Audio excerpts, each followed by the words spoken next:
Okay, so the graph is here. So the question asks, originally we have both real GDP and the real aggregate expenditure to be 9.6. But now because there's some 100 billion increase, 100 billion increase in investment. So increase in investment that result in an increase in aggregate expenditure.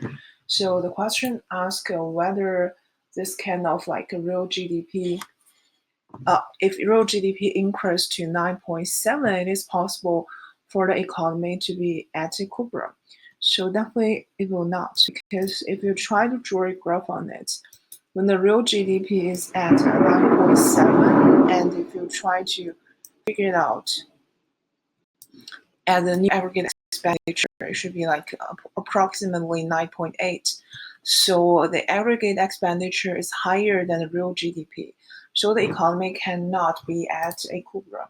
So as real GDP increased to 9.7, it will induce additional aggregate expenditure to be more than 9.7. So the economy is not at macro equilibrium.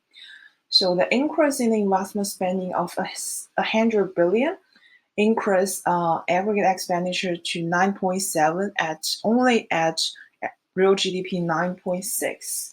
So as the real GDP increase, actually what we will really see that the real GDP will continue to increase at the very end when the real GDP equals the new aggregate expenditure. So it should be at the point B.